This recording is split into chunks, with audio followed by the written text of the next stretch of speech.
The most common advice we get from fellow Christians when we need something from God is, "You have to believe." But is it enough? Maybe you have been believing for something for years, but it still did not come to pass. This message is for you.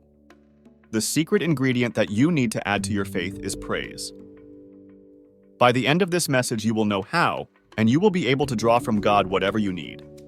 Living a life of praise is not only the most enjoyable way to live, but it's also one of the most powerful ways to change your life. Praise isn't like the caboose that just follows what happens, but it's more like the engine of a train that makes things happen.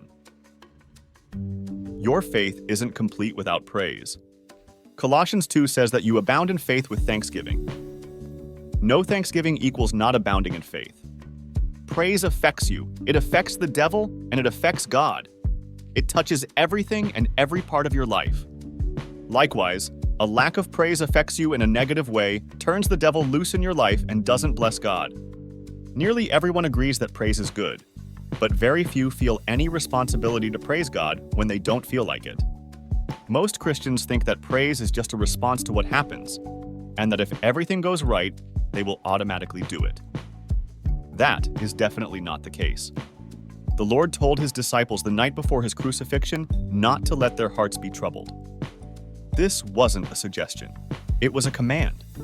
To the average person, that's unreasonable. These disciples were about to see Jesus arrested and then flee in fear for their lives. They would see Jesus unjustly condemned and then crucified and buried. Jesus ended his discourse to his disciples that evening with a promise that they would have trouble. What an understatement.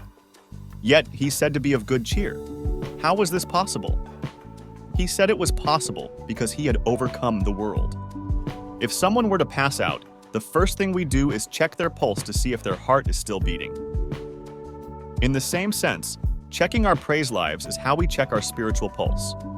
If we don't live lives that are constantly giving thanksgiving and praise unto God, we are not spiritually healthy.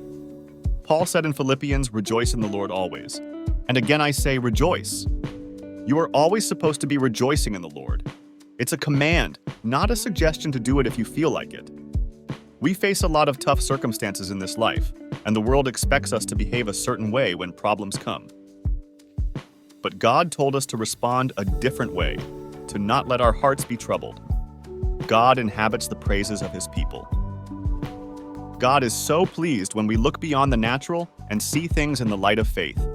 That blesses God. Help other Christians to hear this message by liking this video.